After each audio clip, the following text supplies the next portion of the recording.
tetap semangat memuji Tuhan. Karena kita berkumpul bersama-sama berbakti memuliakan nama Tuhan. Ya, sini juga kita kedatangan tamu dari jauh nih, dari Indonesia, dengan Pastor Frankie Sihombing serta Salom. Berikan close dulu yuk untuk Pastor kita hari ini. Ya, sedikit saya ingin memberikan pengumuman pada siang hari ini.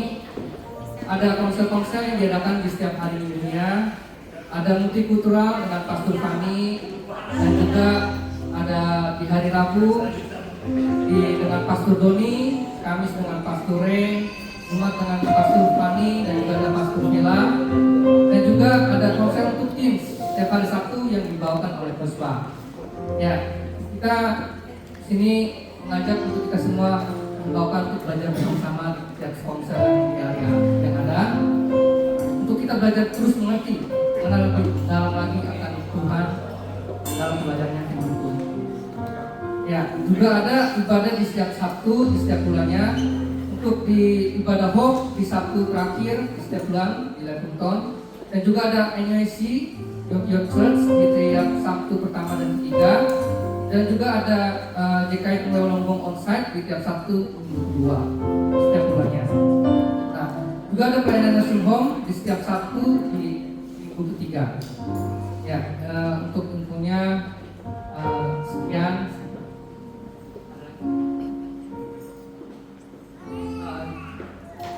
Oke, itu aja. Baik, kita bangkit berdiri yuk. Kita mau berdoa. Kita mau siapkan hati kita. Ya Tuhan, terima kasih Bapa untuk berkat kasih setiamu. Jagai kami dalam setiap harinya dalam satu pekan ini. Kau tibakan kami di sini Bapa berkumpul untuk meninggikan namamu, memuliakan namamu Bapa. Penuhi kami dengan Roh Kudus-Mu Bapa, agar kami siap memuliakan meninggikan namamu. Agar apapun yang pujian-pujian kami yang kami agungkan, kami naikkan, boleh berkenan di hadapan-Mu Bapa. Terima kasih Bapa. Ini kami siap memuji dan berkenan namamu. Ya, kasih tos dulu dong ke kanan kirinya. Katakan tidak ada ketolak. Semangat. Ayo kita mulai proses kita. Kita pujikan nama Tuhan. Ini namanya dipuji.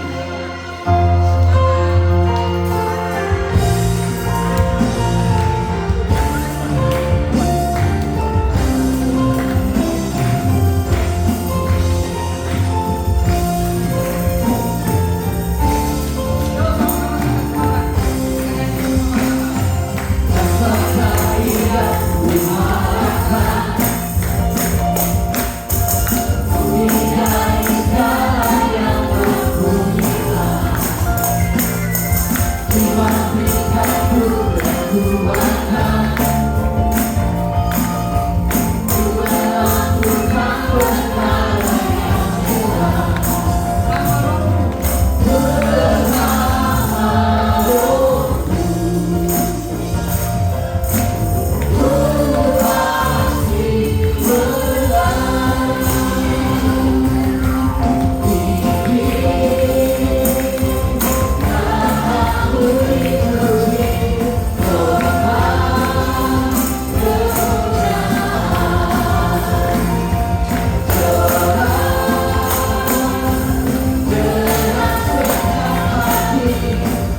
manusia. Amin. Sebab kita hidup oleh kata-kata Tuhan. Coba oleh kiri kanannya katakan Tuhan Yesus baik. Haleluya. Kita angkat pujian ini. Haleluya.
Berikan sorak-sorak yang paling meriah bagi nama Tuhan. Haleluya.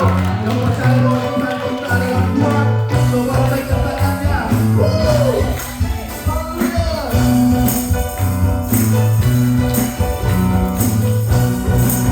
Mari sama-sama kita katakan pujian ini. Meskipun musuh di depanku, kita akan mengadakan kamu. Engkau bersamaku.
Tuhanku, tiada yang seperti Kaulah Tuhanku, kebanggaanku, yang keselamatanku, Tuhan tanganku, perlindunganku, Kaulah Allahku, kebenaranku, Kaulah Tuhanku, kebanggaanku, yang keselamatanku, Tuhan tanganku, perlindunganku, Kaulah Allahku, kebenaranku, sumber kebenaranku, sumber Kaulah Tuhanku.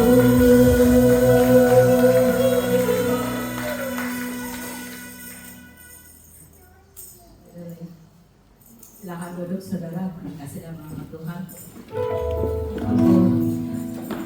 Penyertaan Tuhan selalu di dalam hidup kita. Tidak pernah Dia meninggalkan. Karena Tuhan itu segalanya bagi kita. Mari kita angkat pujian ini.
Tuhan, selama penyertaan-Mu untuk tahun 2025 ini juga Tuhan, kami percaya Tuhan anugerah dan penyertaan-Mu Tuhan tetap ada bersama kami ya Bapa.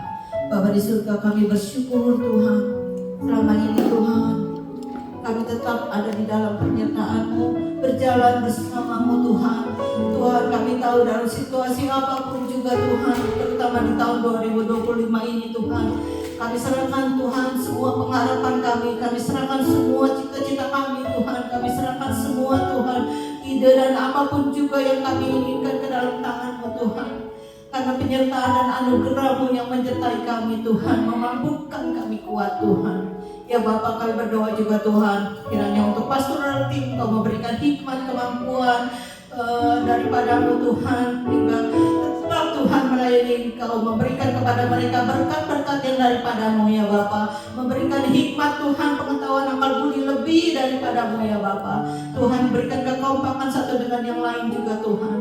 Kami memberkati juga Tuhan untuk youth generation Tuhan di tempat ini, anak-anak muda Tuhan, mereka yang bertumbuh Tuhan menjadi teenager Tuhan, kiranya Kau memberkati mereka Tuhan, Kau yang memakai mereka, memberikan mereka talenta Tuhan, sehingga mereka boleh berkembang sepenuhnya di dalam Engkau ya Bapa. Memberkati studi mereka, memberkati masa depan mereka, memberkati Tuhan akan rumah tangga yang akan nanti mereka bina juga ya Bapa. Bapa di surga, kami berdoa juga Tuhan untuk pemerintah Australia Tuhan, kiranya Engkau memberkati Tuhan pemerintah terutama di kota Sydney di mana kami tinggal Tuhan, kiranya Engkau memberkati untuk government di sini Tuhan, memberkati, memberikan kebijaksanaan daripada-Mu, sehingga apapun yang diputuskan untuk Tuhan di Sydney, kiranya semua untuk hormat dan kemuliaan kebesaran nama-Mu Bapa. Bapa di surga, kami juga berdoa untuk government Indonesia Tuhan, pemerintahan Indonesia, memberkati Tuhan dari Sabang sampai Merauke, sampai pelosok-pelosok yang terkecil sekalipun, memberkati, memberikan kesejahteraan yang daripada-Mu Tuhan, memberkati rakyat yang ada, memberkati pemerintah yang ada, untuk mereka juga Tuhan boleh memberikan kepada rakyat kesejahteraan ya Bapa. Bapa di surga, kami memberkati juga Tuhan setiap member yang ada, yang mereka membutuhkan pekerjaan, kiranya Kau membukakan jalan, yang mereka yang sakit Kau sembuhkan, yang mereka yang membutuhkan visa izin tinggal, kiranya Kau sendiri yang menyediakan ya Bapa. Memberkati Tuhan umat-umat-Mu yang ada saat ini Tuhan, dengan cita-cita mereka, dengan keinginan mereka Tuhan, kiranya sesuai dengan jalan-Mu ya Bapa. Terima kasih Tuhan, terpuji nama-Mu. Kami mengucap syukur di dalam berkat nama Tuhan Yesus Kristus kami sudah berdoa. Amin. Sebelum kita mendengarkan firman Tuhan, mari saya ajak semua untuk bangkit berdiri. Kita mau mengingat kembali, kita mau bersyukur bahwa Tuhan sungguh baik dalam hidup kita. Amin. Mari siapkan hati kita untuk mendengarkan firman Tuhan bersama-sama sore hari.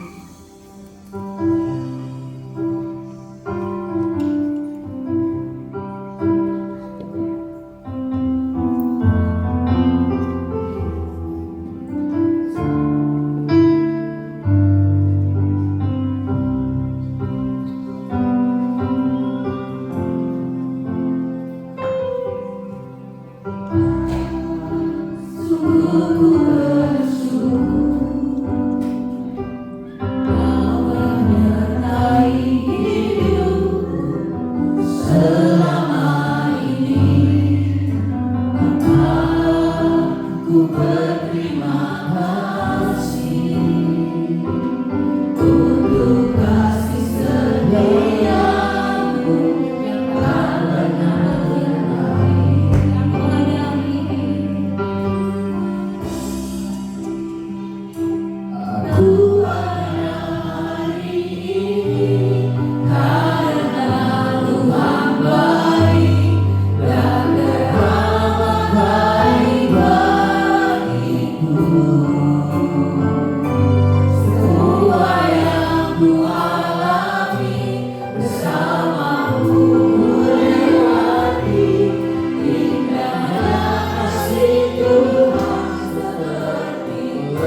tangan dulu dong saudara.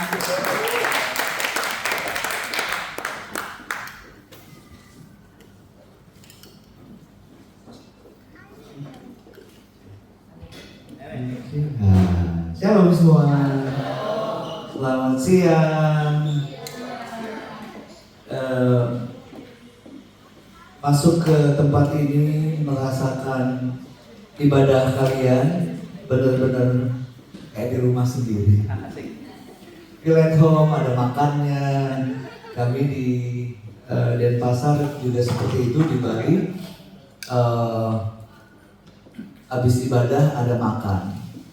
Jadi biasanya orang justru nggak pengen pulang gara-gara makannya. Gitu. Jadi senang banget rasa ada di rumah sendiri. Terima kasih. Ini saya panggil Papa dan nama saya karena saya udah kenal kurang lebih dari 30 tahun yang lalu. Ya, walaupun umur saya masih 37 ya. Ya, semoga Anda percaya.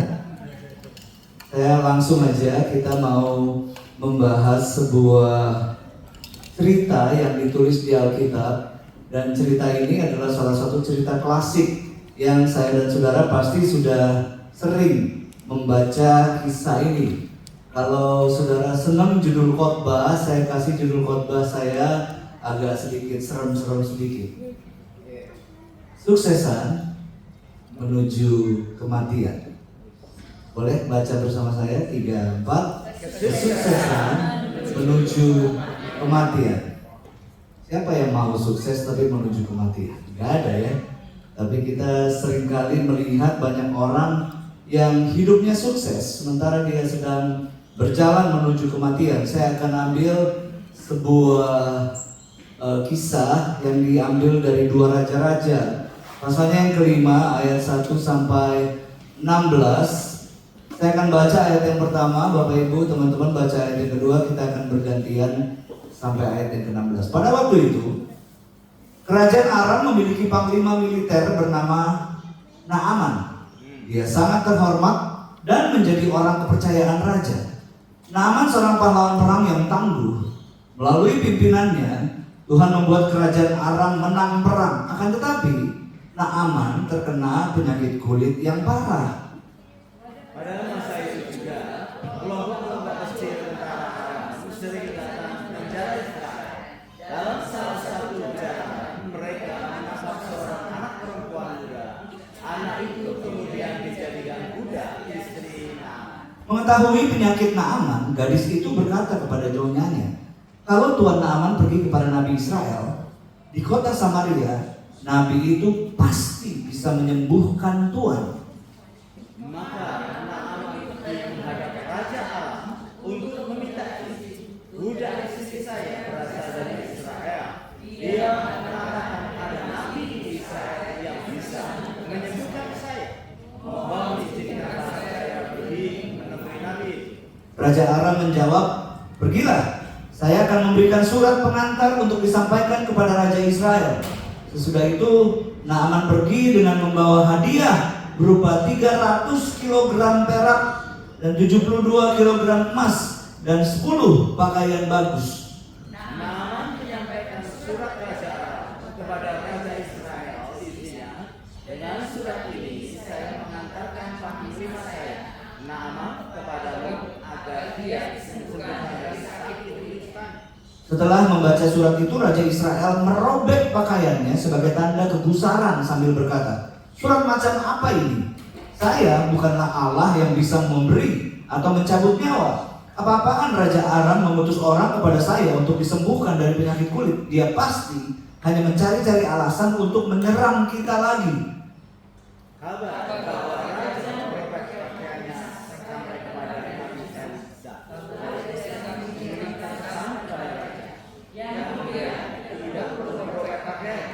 Suruh orang itu datang kepada saya agar dia tahu bahwa ada nabi di Israel. Maka Naaman datang ke rumah Nabi Elisa dengan rombongan kereta kudanya. Dia berdiri di depan pintu.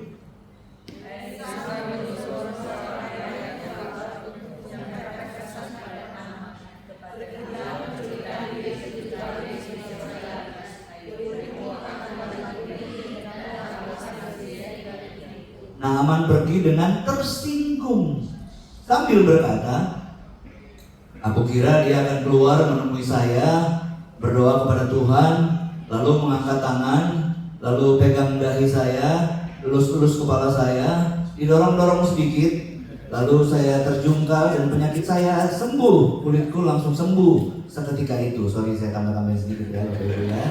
Terus ayat 12.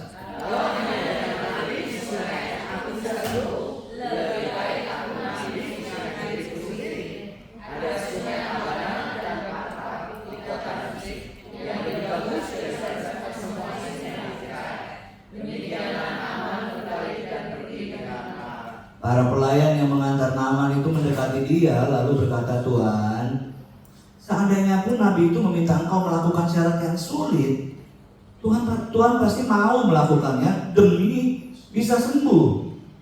Tapi dia hanya menyuruh Tuhan untuk mandi di tempat tertentu agar sembuh. Mengapa nggak dicoba aja Tuhan?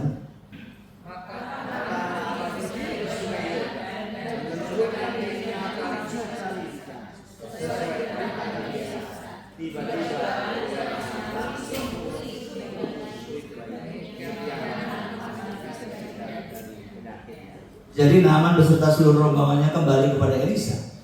Di depan Nabi Elisa dia berkata, saya yakin bahwa di seluruh bumi ini Allah yang benar hanya Allah di Israel. Karena itu mohon terimalah pemberian dari hambamu ini. 16.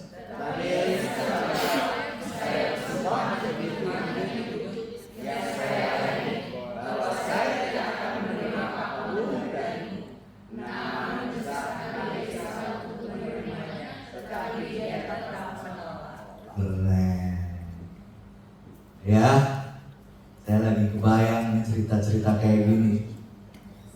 Ada orang sukses yang kemudian mengalami kebutuhan akan kesembuhan. Lalu dia bertemu dengan seorang hamba Allah. Dan hamba Tuhan ini berhasil menjadi alat Tuhan untuk memberi kesembuhan.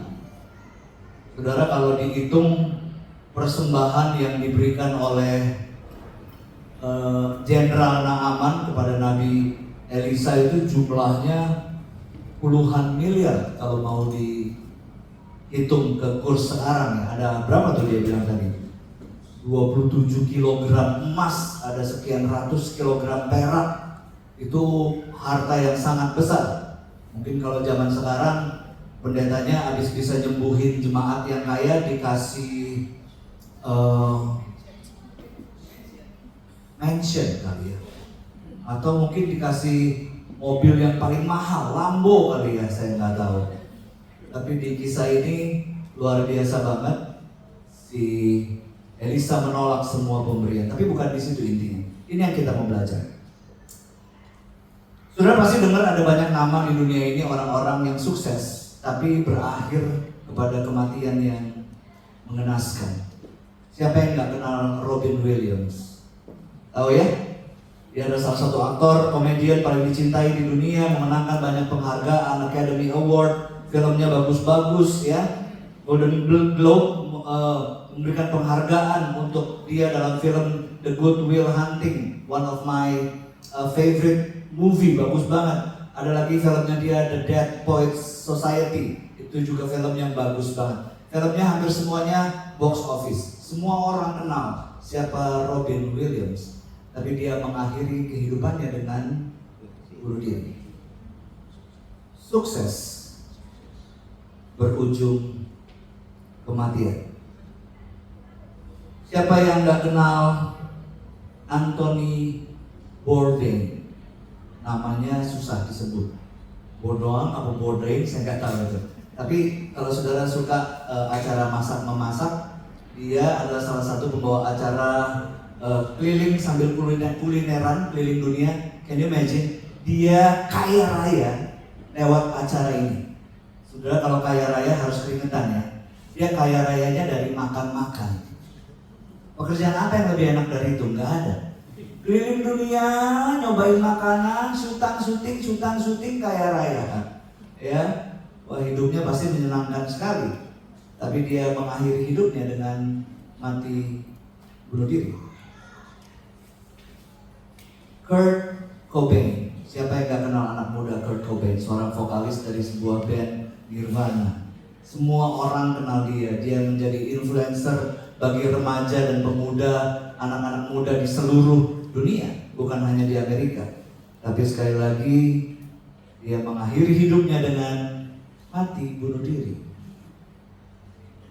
Banyak orang sukses yang akhirnya berakhir tragis dengan mati bunuh diri. Ada masih banyak nama yang saya catat di sini yang saya nggak perlu berikan satu-satu, tapi mereka berakhir dengan kematian yang tragis.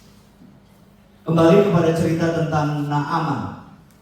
Nah, Alkitab kita itu punya layer, punya lapis demi lapis. Lapisan yang pertama adalah kisah. Jadi kita seringkali baca Alkitab melihatnya sebagai sebuah story, sebuah kisah yang pernah terjadi pada zaman dahulu. Ini terjadi pada zaman Perjanjian Lama. Tapi kemudian di balik kisah itu ada makna. Apa maknanya dari kisah yang kita baca? Kita harus menemukan maknanya. Membaca Alkitab tanpa menemukan makna, kita cuma tahu story-nya tanpa ngerti what is the meaning of that story. Jadi harus tahu maknanya apa. Lalu kemudian ada lapisan berikutnya di mana kita bisa menemukan Kristus dalam kisah itu. Yesusnya ada di mana di kisah itu. Itu lapis yang berikutnya. Dan lapisan yang berikutnya lagi, kita harus menemukan di mana berita baiknya, di mana berita Injilnya lewat ayat yang tadi kita baca. Dan kalau ada lapisan yang terakhir, boleh saya sebutkan ini. Kita menemukan apa yang ada di hati kita. Apa yang bisa berubah di hati kita lewat kisah itu. Karena sekali lagi, membaca Alkitab tanpa menemukan apa yang harus dirubah di hati kita, maka Alkitab tidak akan pernah bisa mengubah kehidupan kita. Setuju Bapak Ibu? Kita kan gak cuma pengen baca Alkitab, ngerti Alkitab, tapi firman itu harus mengubah hati kita dari dalam. Dan hanya firman yang bisa melakukan itu. Ya, jadi ada 3 tokoh penting yang kita mau belajar. Yang pertama adalah Naaman, si orang sukses. Oke. Yang kedua adalah perempuan budak Israel. Dan yang ketiga adalah Nabi Elisa. Kita belajar dulu dari seorang sukses yang namanya Naaman, jenderal perang. He's the best dalam areanya, dia yang terbaik. Kemana-mana selalu menang perang. Orang kepercayaan raja. Jadi kebayang nih orang kemana-mana ada di sebelahnya raja. Jadi ini pasti orang yang semua orang pengen kenal, semua orang pengen dekat, semua orang pengen punya akses. Jadi Naaman tahu siapa dirinya dan dia menaruh dirinya di posisi itu. Makanya waktu dia dengar berita baik dari si budak Israel itu, yang pertama kali dia datangi adalah rajanya, minta akses. Saya mau ke Israel, katanya ada nabi yang bisa nyembuhin saya di Israel. So give me that access. Bikinin saya surat.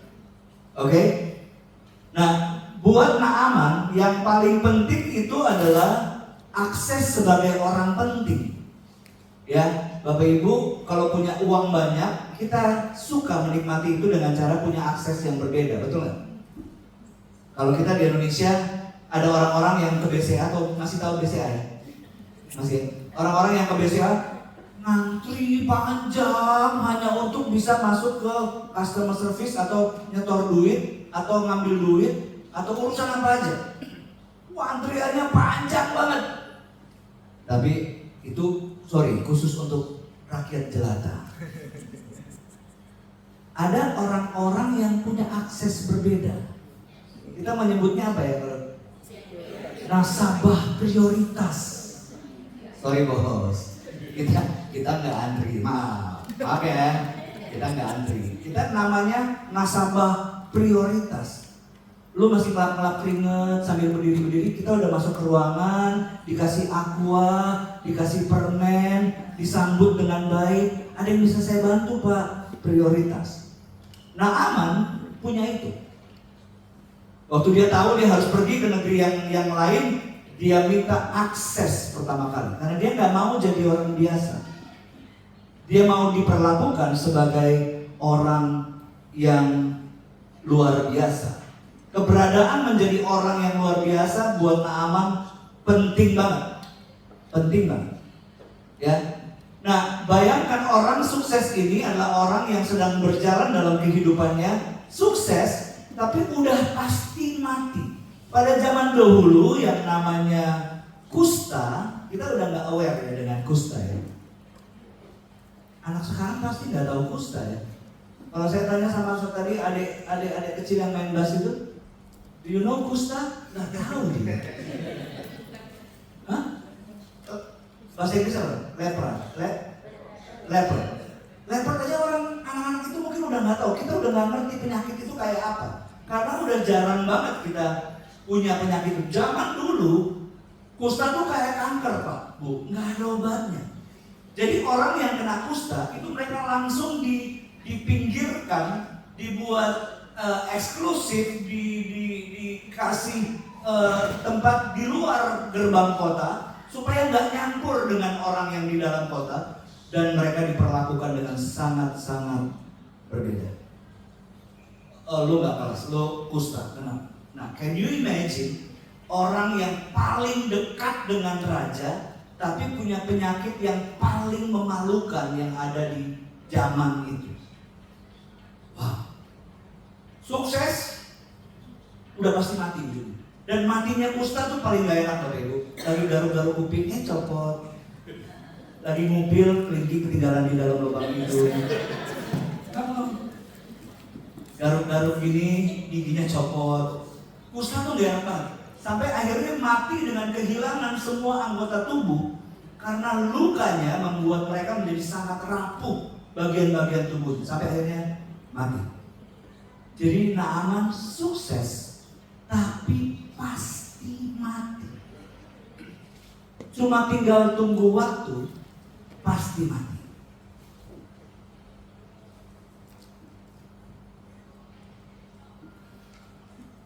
Naaman melihat di tempat yang salah waktu dia mendengar berita dari budak perempuan.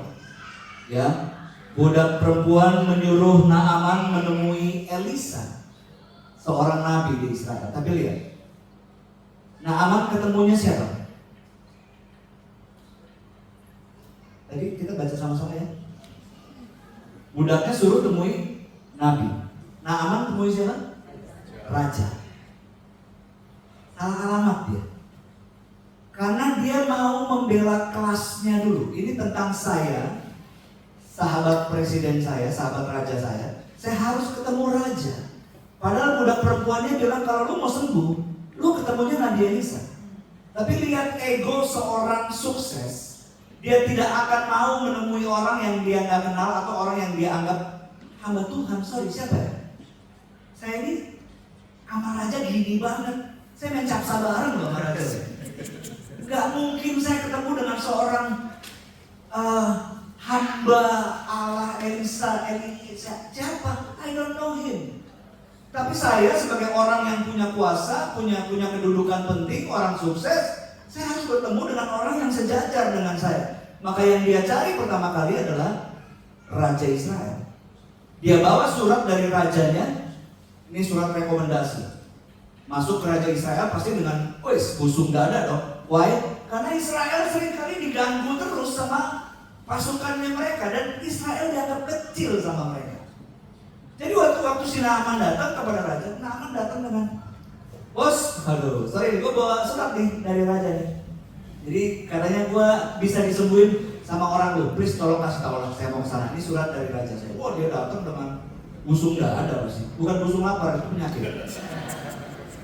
Ya, kita kadang-kadang suka ketukar nama penyakit dengan hal-hal yang kelihatan keren. Raja singa misalnya, ya. Ini busung lapar, ini busung dada yang saya bilang. Jadi dia datang dengan busung dada. Ini saya mau surat nih dari raja saya, raja yang lu sendiri nggak pernah bisa ngalahin kan? Saya jenderalnya. Jadi sorry ya, siapa sih Elisa itu? Coba tolong suruh bilang saya mau ke sana, siapkan semua perjalanan saya, bilang saya mau ketemu, katanya dia bisa nemuin saya. Jadi dia datang dengan rasa bahwa dirinya adalah somebody. Oke? Raja Israel kesel dengar cerita ini. Dia langsung merobek pakaian. Zaman dahulu merobek pakaian itu adalah sebuah tanda kegusaran, sebuah tanda kemarahan. Dia bilang, lo pikir gua Tuhan, lo bisa nyembuhin? Gua bukan Tuhan yang bisa ngasih nyawa, nyambut nyawa. I cannot do that. Kok dia gusar banget. Berita kegusarannya, mungkin dia posting waktu itu di Instagram. Dan itu sampai ke Nabi Elisa waktu dia lagi lihat postingan, ada siapa nih posting dia, raja gua nih posting, kenapa dia ngamuk-ngamuk? Dia lihat ada Naaman di situ, terus dia balas di mention. Dia bilang, bos, nggak usah marah-marah bos. Udah gini, lu suruh aja dia kesini, udah calm, nggak usah marah-marah. Everything's gonna be alright, oke? Suruh Naaman datang ke sini. Singkat cerita, Naaman datang, ketemu dengan Elisa. Saudara dan saya tadi baca ceritanya. Elisa nggak keluar. Imagine, ini hamba Allah yang melayani di pedesaan gitu ya, kalau saya mau cerita ini. Elisa ini bukan hamba Allah yang kalau pergi kemana-mana pesawatnya harus bisnis class, enggak. Elisa mungkin yang kalau diundang ke Sydney dia memilih naik bis daripada naik pesawat. Tapi nggak nyampe-nyampe sih. Ya, Elisa ini mungkin seorang hamba Tuhan yang sederhana banget, hidupnya jauh dari kemewahan. Dari mana saya tahu? Waktu dikasih persembahan yang sebegitu banyak, 27 kilogram emas, berapa ratus kilogram perak, dia nggak tergiur sedikit pun. Apa artinya? Dia hamba Tuhan yang sederhana, nggak ngerti duit dia. Dia nggak hijau, dikasih Lamborghini parkir di depan nggak hijau dia. Dikasih tempat peristirahatan di pegunungan mana nggak hijau matanya. Dia hamba Tuhan yang pikirannya cuma melayani Tuhan, melayani Tuhan. Sampai waktu bayang kalau seorang jenderal bisa berjalan ke sebuah tempat, itu pasti arak-arakannya panjang banget, benar? Masih ngerti arak-arakan? Masih ya? Saya pikir di Sydney Anda lupa apa itu arak-arakan. Rombongan. Rombongannya pasti panjang banget. Mungkin akan ada musik-musiknya jual. Oh, ini pasukan Jenderal Naaman lagi jalan beratus-ratus meter. Begitu sampai depan rumahnya Elisa, kebayang nggak? Bos besar datang, tuan rumah nggak mau keluar. Terus dia suruh siapa keluar? Pembantu. Kurang ajar nggak? Nah, kalau Anda seorang pemilik perusahaan besar, seorang CEO, terus datang ke seorang hamba Tuhan yang Anda nggak kenal, ini hamba Tuhan siapa nggak kenal. Cuma Anda memang punya sedikit keperluan lah, entah apalah misalnya. Pasti Anda datang dengan ya, who am I? Saya adalah somebody gitu kan. Anda mungkin bawa persembahan 2 miliar di koper gitu kan. Kelihatannya nggak mau keluar. Dia kirim pembantunya. Assalamualaikum. Bapak nggak keluar dulu, lagi encok, nggak enak katanya pinggangnya. Naaman kan dalam hati, mau keluar kok dia. Tapi bapak titip pesan, katanya pasti sembuh. Nah situ ada kali. Memang kalinya agak bau-bau sedikit. Itu bukan sungai indah, sungai yang bagus. Sungai Yordan itu sungai yang orang juga malas mandi di situ, Pak, Bu. Makanya si Naaman protes, dia bilang kalau cuma mau mandi di kali, di negara saya itu ada sungai yang luar biasa indah, saya kesana aja. Cuman Elisa nggak mau yang itu. Elisa maunya yang jorok-jorok itu. Ya, jorok-jorok itu lebih sedap saudara.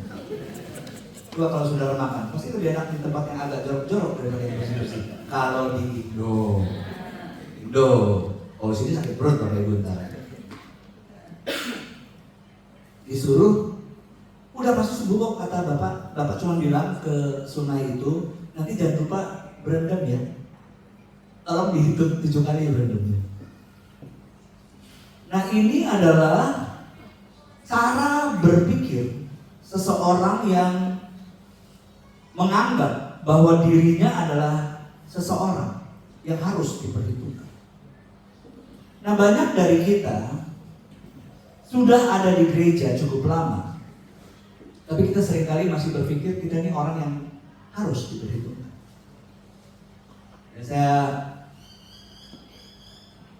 Kita di Denpasar punya komunitas kecil seperti ini, nggak terlalu besar. Dan ada orang-orang yang mau kayak apa ya, memperlihatkan bahwa mereka ingin terlibat. Kita dengan hati terbuka ya Pak ya, kita dengan hati terbuka suka melihat orang-orang yang mau melibatkan diri dalam pelayanan. Tapi jujur, ada juga orang-orang yang datang dengan tanda kutip agenda gitu. Mereka pengen ngasih banyak, tapi biasanya mereka pengen ngatur banyak. Mereka pengen dianggap I give you but I am somebody. So gua mau memutuskan sesuatu bersama-sama dengan kamu. Jadi kalau ada di sini bapak-bapak ibu-ibu yang agak-agak kaya sedikit, ya silakan. Kalau mau kasih buat gereja silakan. Tapi kalau mau atur-atur mendingan gak usah. Lo tetap Pak Petrus dan Ibu ini yang ngatur segala sesuatu. Ya, urusan spiritualitas biar mereka. Kalau kalian mau kasih uang, kasih. But still, you're not the boss of the church. Ya, biarkan hamba Tuhan yang mengerjakan bagiannya. Nah, ada orang-orang yang seperti itu. Nah, beberapa bulan yang lalu kita ikut sebuah seminar di Singapura. Ada sebuah gereja yang gembalanya cerita. Ada seorang jemaat yang datang ke kantornya dia. Begitu dia datang, dia memperkenalkan diri dan dia kasih tahu, saya seorang pengusaha. Waktu dia selesai ngobrol-ngobrol dengan pastor ini, dia tinggalin amplop. Amplopnya 5.000 Singapura dolar. Dan pastor ini melihat namanya, dia tahu pengusaha ini. Dan dia tahu dia dari gereja mana. Jadi dia berasal dari sebuah gereja yang kemudian ada sedikit prahara di gereja itu, dan pengusaha ini keluar dari gereja itu. Jadi dia mau coba masuk ke gereja yang baru. Nah, jadi istilahnya dia kayak mau memperlihatkan who am I dengan ada di gereja itu, memberikan amplop itu. Lalu minggu depannya pastor ini menemui si pengusaha tadi membawa amplop itu. Lalu dikembalikan.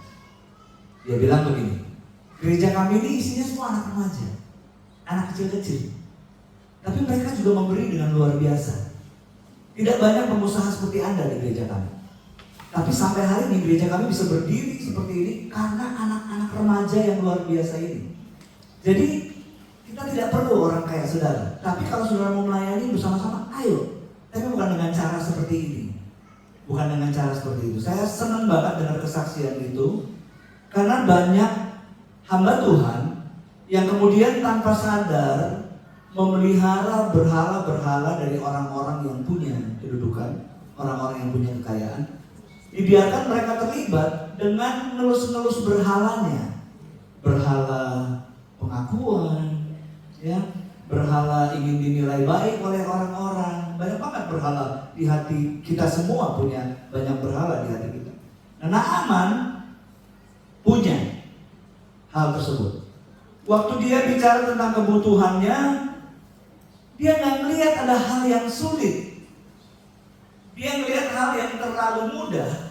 Itu justru menyinggung keberadaannya sebagai orang yang punya kesuksesan, orang yang punya pencapaian. Apa kayak susah dikit, kayak buat dia gini, gue udah bawa sesuatu yang orang lain gak mungkin bisa bawa. Berapa ratus miliar nih yang saya bawa dari 27 kg emas dan semua yang lain-lain. Orang lain gak bisa bawa ini. Hanya saya yang bisa bawa persembahan kayak gini. Sekarang kamu suruh saya melakukan sesuatu yang orang lain semua bisa lakukan. It's not my class. Nangkep gak maksud saya? Justru Tuhan mau menjamah kita. Waktu kita mau dengan rendah hati mentaati hal-hal yang paling simple yang Tuhan mau minta dari kita. Tapi manusia selalu pengen yang lebih susah dari itu, supaya kelihatan ada unsur guanya di dalam. Ada gua, I do something. Saya diberkati banget khotbah tadi pagi. Itu khotbah yang mengubah cara berpikir kita. Perbuatanmu nggak laku. Tapi Naaman maunya, saya udah bawa yang dari saya loh. Dan ini nggak semua orang sanggup loh membawa persembahan ini. Sekarang saya cuma disuruh jalan sekian ratus meter, nyelup di sebuah kali 7 kali, which is semua orang bisa melakukannya. Tapi tidak semua orang dengan rendah hati mau melakukannya, bukan? Kita pikir kita harus melakukan sesuatu untuk earn the favor of God. Kita harus melakukan sesuatu untuk bisa ditambah sayang lagi sama Tuhan. Tuhan bisa tambah perhatian lagi sama kita. Tuhan bisa memberkati bisnis kita lebih lagi. Kita harus bikin ini, kita harus bikin itu, kita harus melayani Tuhan. Kita harus jadi tim musik, kita harus jadi tim choir, kita harus jadi tim pemerhati. Kita melakukannya hanya supaya Tuhan nengok ke kita. Padahal sesungguhnya tidak ada sesuatu pun yang kita buat yang bisa membuat Tuhan nengok ke kita. Nah, ada. Karena perbuatan kita nol besar dia. Apa yang dibawa oleh Naaman? Nol. Elisa cuma mau lihat hati yang rendah untuk mau mentaati perintah yang sangat sederhana. Tuhan cuma mau kita percaya loh, Saudara Ibu, untuk menerima keselamatan. Cuma percaya, nggak perlu ditambah yang lain, nggak perlu ditambah bumbu-bumbu yang lain. Padahal di situ dikasih lihat ada ekspektasinya Naaman, dia datang dengan kemegahannya.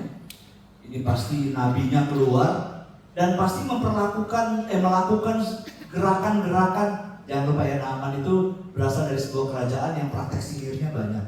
Jadi biasanya para tabib, para tukang-tukang sihir itu kalau lagi mau praktek kuasa, mereka pegang-pegang, ya, dorong-dorong, lemas, terima. Jangan ditahan. Pernah lihat pendeta-pendeta gitu? Pernah ya, kadang-kadang kalau kita nggak jatuh disekat dikit sama dia. Biar jatuh, ya, ayo terima, jangan tahan.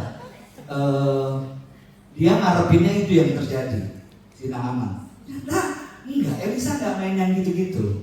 Ya, dia cuma kirim hambanya keluar suruh berendam 7 kali. Ada ekspektasi yang Naaman tidak dapatkan. Ya. Tokoh yang kedua yang kita mau belajar adalah budak perempuan. Ini cerita menarik. Waktu orang ini diambil menjadi budak, itu berarti ada keluarga yang telah dikorbankan. Saya nggak tahu, nggak diceritain di Alkitab. Mungkin orang tuanya dibunuh sama Naaman, karena dia diambil jadi jarahan, jadi rampasan, dibuat sebagai budak istrinya. Jadi mungkin keluarganya udah dibantai habis, dan itulah yang terjadi pada zaman dahulu. Kalau dia mau menjajah sebuah daerah, bantai habis, sisanya orang-orang yang masih kuat itu akan diambil menjadi pembantu, diambil menjadi budak, dan itu seumur hidup. Nah, imagine seorang wanita yang keluarganya dibantai habis oleh seorang tuan yang sekarang dia kerja untuk tuannya, dia kerja untuk istrinya. Lalu dia lihat tuannya tiap hari garuk-garuk, gatal-gatal, ya, ini disgusting, menjijikan banget melihat kulitnya melepuh, luka. Tiba-tiba di dalam hati budak ini ada belas. Kalau saya jadi budak perempuan ini, begitu melihat Naaman garuk-garuk, ya, kalau saya dan saudara, kita ngomong apa? Nah, karma. Lu makan tuh karma. Bapak gua lu bunuh, ibu gua lu bunuh, saudara gua lu bunuh, sekarang gua jadi budak istri lu makan tuh karma. Lu disko lu sama garuk-garuk sama copot, kuping copot, rasain lu. But that's not what happened. Bukan itu yang terjadi. Alkitab bilang, lalu dia ngomong sama induk semangnya, ada orang yang bisa menyembuhkan dia di Israel. Wah, kalau saya jadi budak wanita ini, saya tidak akan menyampaikan informasi yang akan memberi keuntungan buat orang itu, karena orang itu telah mengambil masa depan saya. Tapi lihat budak perempuan ini, Nah, budak perempuan ini bicara tentang Yesus Kristus. Semua yang terburuk telah dia alami. Bahkan nyawanya sendiri dia berikan untuk kita, supaya kita mendapatkan kesembuhan itu. Amin.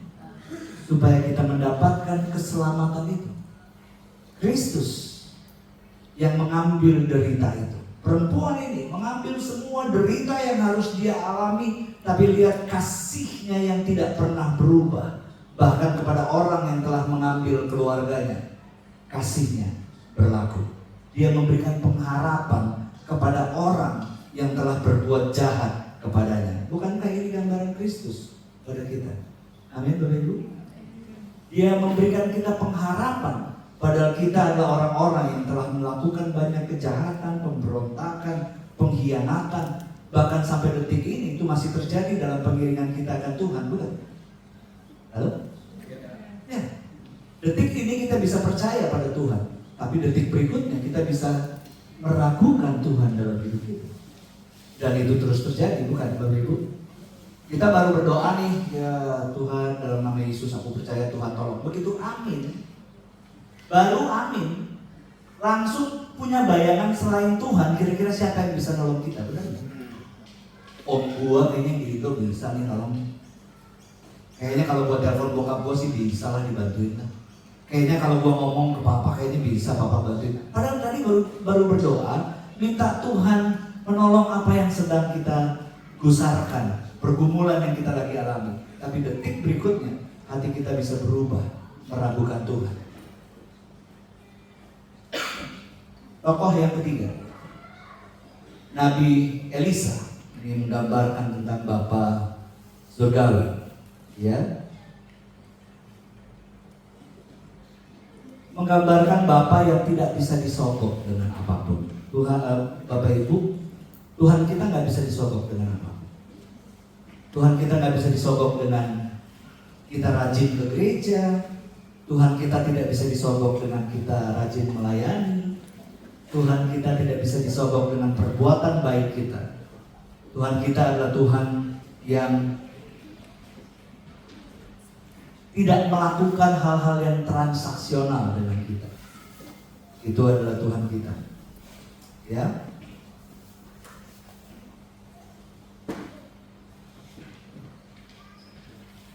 Saya kayaknya udah harus selesai ya, waktu saya sudah mau habis. Saya akan tutup dengan ini. Kita semua punya itu di dalam hati. Kita semua punya sikap di dalam hati kita yang pengen dihargai oleh orang lain, oleh seseorang. Kita punya sikap untuk menjadi sesuatu yang di bahasa Jakarta tuh direken. Apa itu direken? Diperhitungkan untuk menjadi seseorang. Tapi saya ingat satu kali Paulus berkata gini, kalau aku mau bermegah, aku hanya mau bermegah di dalam Kristus. Padahal Paulus punya banyak alasan untuk dia bisa bermegah. Dari semua rasul-rasulnya Yesus, Paulus itu bisa dibilang rasul yang paling pintar secara ilmu pengetahuan firman. Ya, dia adalah orang yang belajar firman lebih daripada semua murid-murid yang lain. Kalau dia berkhotbah, dia adalah orang yang mengerti how to preach dengan jauh lebih sistematis dibanding rasul-rasul yang lain. Ada banyak kebanggaan yang bisa dibanggakan oleh Rasul Paulus sebagai orang yang dulu membunuh, menganiaya orang-orang Kristen sebelum dia bertemu langsung dengan kemuliaan Tuhan lalu hidupnya diubahkan. Tapi Paulus bilang begini, aku nggak mau membanggakan hal yang lain. Bahkan dia bilang begini, hal yang dulu aku anggap berharga, masih ingat ayatnya berkata, sekarang aku anggap bahasa aslinya, senggak berharga itu siapa dirinya di hadapan Allah. Dia menganggap dirinya dan semua pengalamannya dan semua his glorious old days, dia menganggapnya sebuah kotoran yang tidak perlu punya nilai apapun. Mungkin ini yang saya pengen siang hari ini kita renungkan. Saya tahu semua yang duduk di sini pasti punya dasar untuk menganggap I am somebody. Ya. Tapi waktu kita ada di dalam hadirat Tuhan, sadarilah bahwa nggak ada dari kita yang somebody. Kita semuanya nggak ada, bukan siapa-siapa, setuju ya? Kita bukan siapa-siapa. Kita nggak punya apa-apa yang bisa kita banggakan di hadapan teman satu dengan yang lain, apalagi di hadapan Tuhan yang menciptakan langit dan bumi. Gambaran tadi Elisa nggak mau keluar menemui Naaman itu sebuah gambaran bahwa benar Tuhan tuh sayang banget sama kita, itu saya setuju. Tapi kalau bicara tentang esensi manusia ciptaan dan Dia sang pencipta, we are nothing. Kita nothing, bukan siapa-siapa kita. Ya, sampai Nabi Elisa nggak perlu keluar menemui Naaman biar dia jenderal, kira-kira gitu. Membandingkan kita ciptaan dengan Dia sang Maha Pencipta, biar nanti kita bisa duduk di sini, saya bisa berdiri di sini. Waduh, itu semua penghargaan yang luar biasa yang diberikan kepada Tuhan buat kita. Amin, Bapak Ibu. Ya, kita bisa ada dalam hadirat Tuhan, memuji, menyembah.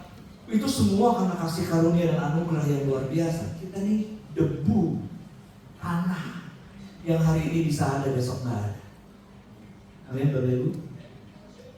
Mari siang hari ini renungkan firman Tuhan. Ya, cek lagi di dalam hati kita. Dan taruhlah dirimu, semakin hari semakin berkurang. Biarkan Tuhan yang semakin hari semakin bertambah di dalam hidup kita. Karena udah ngomong begini jadi harus nyanyi kayaknya lagunya. Saya mau mengundang istri saya ikutan nyanyi, sama Ray boleh bantu saya main piano. Baby kemarin agak ketinggian, jadi kita main di F kali ya. Kalau ada liriknya mungkin boleh, biar kita bisa nyanyi sama-sama.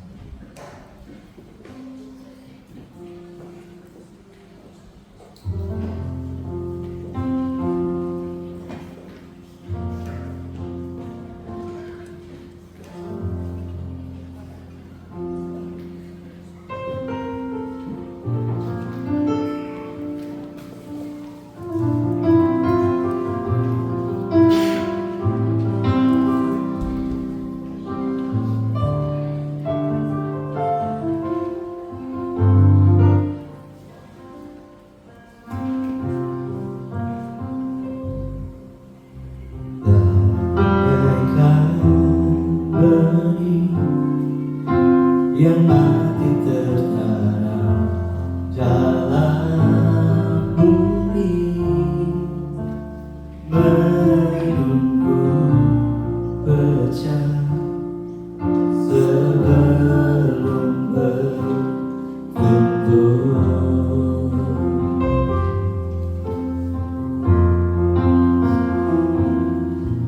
Begitulah hidupku yang ada di dalam rancanganmu. Mati kata aku, biar kau hidup di dalamku. Kau semakin bertambah, semakin bertambah, ku semakin bertambah.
waktu yang sudah disediakan untuk berbagi firman di tempat ini. Mari kita siapkan persembahan kita pada sore hari ini.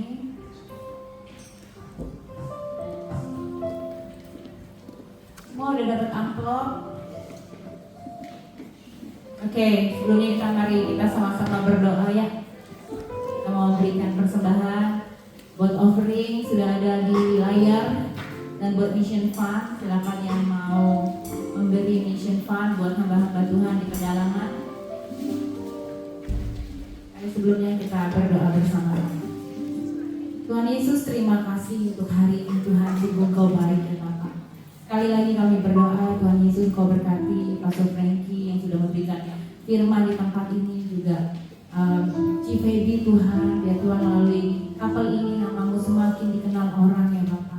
Biarlah Tuhan Kau pakai hamba-Mu kemanapun mereka pergi di perpanjangan tangan-Mu, urapan yang baru, wisdom-Mu Tuhan semakin terus Kau tambah-tambahkan atas hidup mereka ya Bapa. Terima kasih Tuhan, sebentar lagi Kamu yang akan memberikan yang terbaik yang ada pada kami Tuhan. Kau berkati setiap tangan-tangan yang memberi, Kau berkati juga setiap siapapun yang mengelola Tuhan untuk pelebaran kerajaan-Mu. Kau berikan hikmat, Kau berikan roh yang takut akan Engkau dalam mengelola ya Bapa. Terima kasih, terpujilah nama-Mu. Kami memberi dengan hati yang penuh dengan sukacita dan ucapan syukur.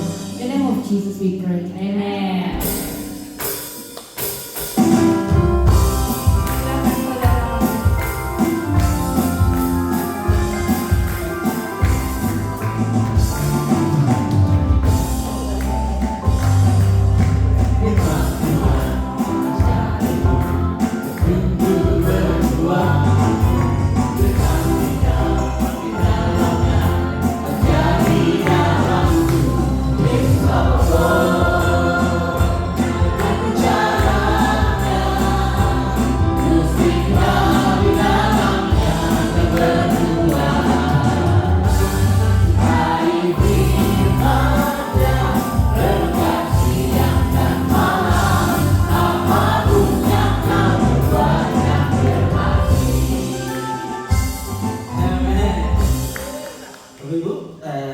Ibadah sudah selesai, tetapi yang ada tetapinya tuh ya, kita semua rindu untuk boleh masih bersama menikmati hadirat Tuhan di tengah-tengah kita ya. Pastor Frankie dan Ibu bawa tim yang bersama-sama dengan kita ya. Ada yang mau pulang silakan pulang. Tetapi kalau Bapak Ibu masih ingin bersama-sama kita, saya rasa semua kita rindu ya menyembah bersama kita. Saya kenal beliau itu pada waktu mereka lawatan pujian penyembahan. Ada dua tema yang selalu mereka Pastor Frankie khususnya ya buat itu, yaitu rayakan dan saat menyembah ya. Itu masa di mana kita bisa melihat bagaimana pujian penyembahan bergerak dengan luar biasa. Beberapa waktu yang lalu kemarin itu ada rekan-rekan dari GMT itu generasi mengasihi Tuhan. Sendiri dong, ketiga foundation. Mereka itu adalah orang-orang yang tiba-tiba bikin apa namanya satu acara yang lagu-lagunya jadul-jadul gitu. Yang dia maksudkan itu adalah lagu-lagu ketika kita dulu pernah mengalami pujian penyembahan yang begitu menyentuh hidup kita ya. Tadi saya tanya siapa yang tidak pernah dengar nama Frankie, itu maksud saya zaman itu lagu-lagu mereka itu sudah jadi berkat.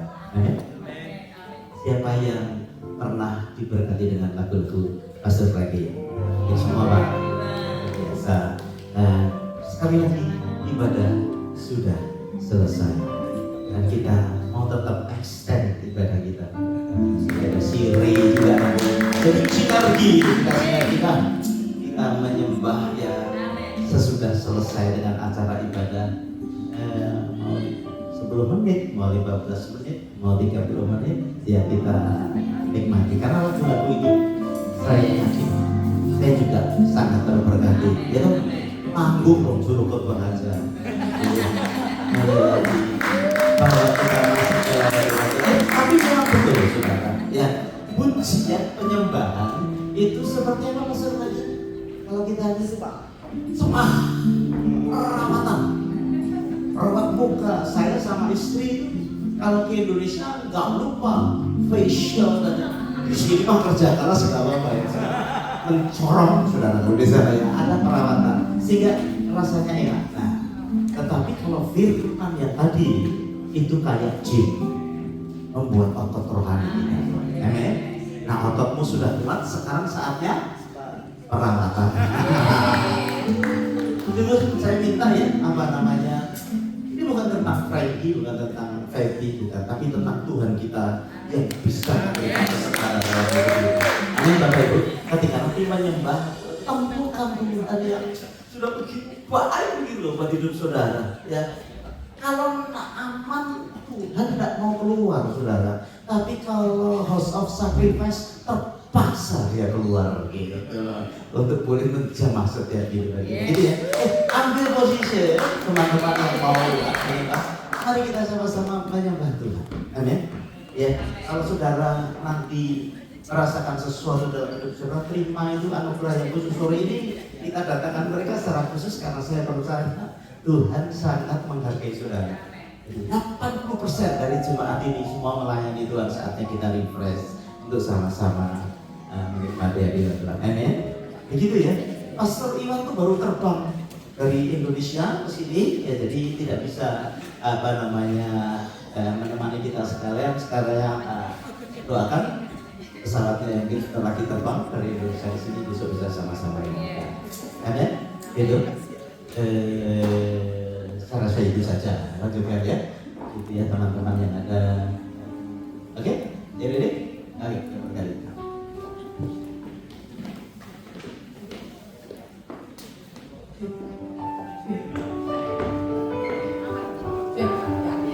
Ya dicek dulu supaya keluar semua semuanya. Makasih Tuhan Yesus. Kali itu ya.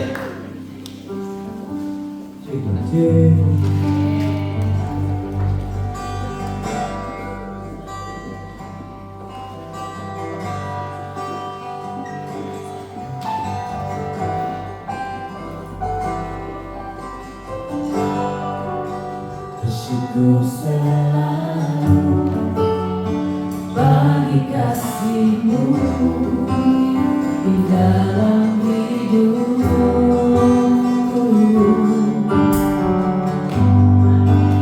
Katakan pulaku atas rencana-Mu untuk masa depan.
Rasaku cinta.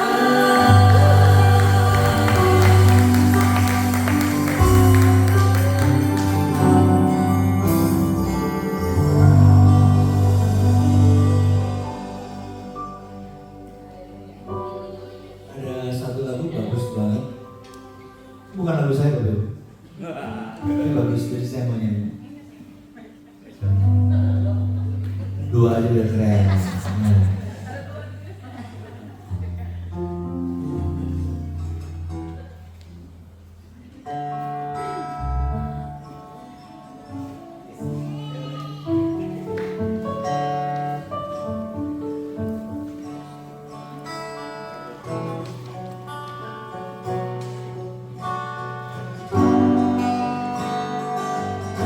Sama-sama ya. Rest assured, Jesus is mine. He's been my foreman in the fire, time after time. Born of His Spirit, washed in His blood. And what He did for me on Calvary is more than enough. I trust in God, my Savior, the one who will never fail. He will never fail.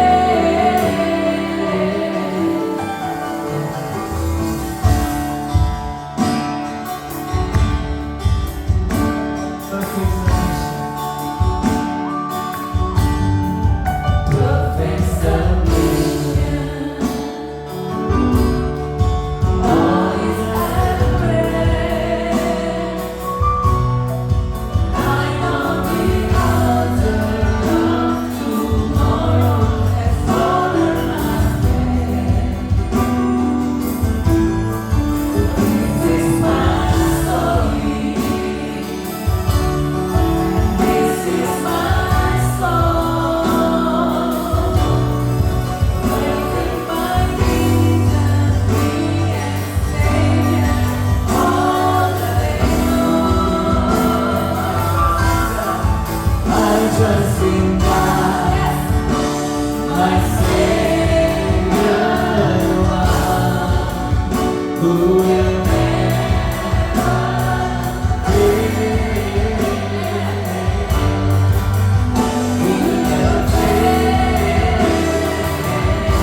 Saya kasih permintaan deh satu lagu. Siapa yang lagi kangen lagu Indonesia apa gitu? Bapak ya? Oke.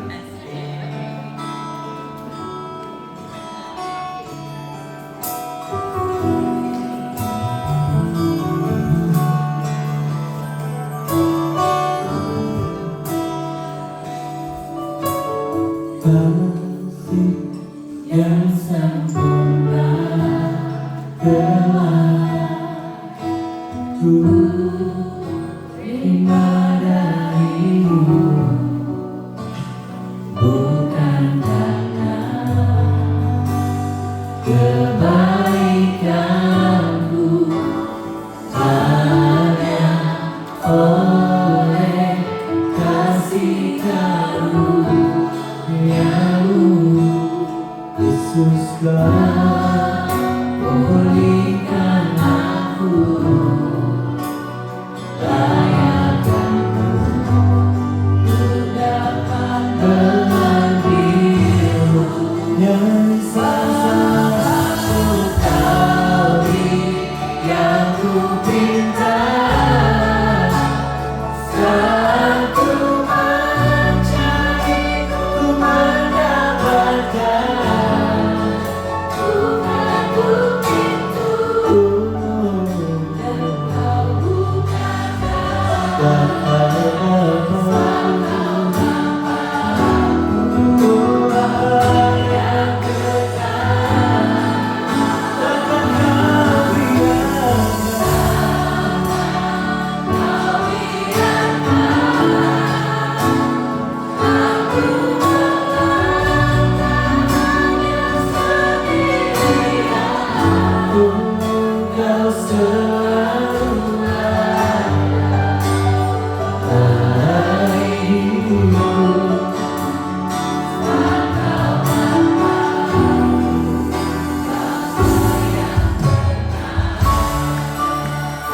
Gue cuma sadar kau yang ku minta.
Satu lagu lagi dong sebelum kita tutup. Jangan lelah bekerja. Katanya mau nyanyi lagu When I Say katanya. When I Say. Jangan lelah bekerja.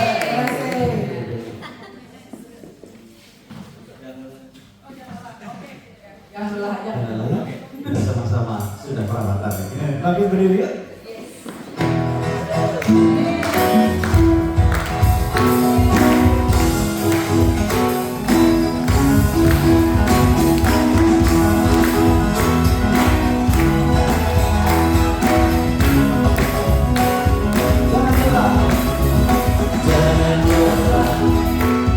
Kejar yang Tuhan,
keyakinanmu Dia menjadi siap iman, menjadi siap imanku, menjadi siap imanku, menjadi siap imanku di atas dasar iman.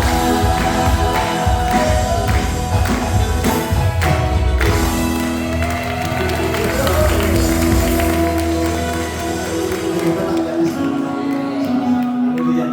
Keselesaian kita berdoa bersama-sama. Doakan untuk pelayanan Pastor Freddy Siobe. Kayaknya cukup seminggu lah, nggak cukup ya.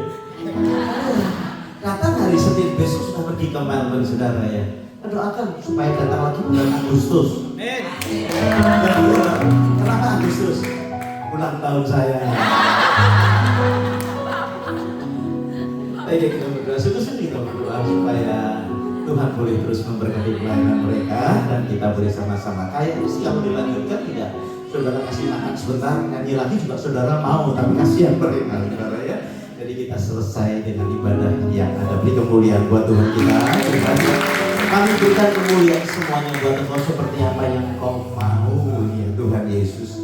Itu sebabnya kami hadapkan sidang jemaatmu di tempat ini, teman-teman yang hadir, khususnya juga Pastor Freddy, Baby, memberkati hidup mereka, Tuhan Yesus. Kami percaya Kau suka untuk dipuji, dipermuliakan lewat anak-anak, karena Kau menciptakan kami, Tuhan, untuk memuji dan memuliakan nama Tuhan. Kami doakan biar semuanya membawa kemuliaan nama Tuhan. Sekarang kami mau pulang, berpisah satu dengan yang lain. Kalau besok Pastor Freddy, Baby dan juga mungkin dengan beberapa teman akan pelayanan di Melbourne, juga Tuhan memberkati, melindungi, menjadikan mereka berkat besar di sana. Tuhan semakin dipermuliakan. Kami tahu banyak perkara hidup kami sesungguhnya tidak layak dipakai Tuhan, tetapi Engkau memilih kami, Engkau mengurapi kami, Engkau melengkapi kami, dan kami menyediakan diri sungguh supaya banyak jiwa-jiwa datang kepada Tuhan.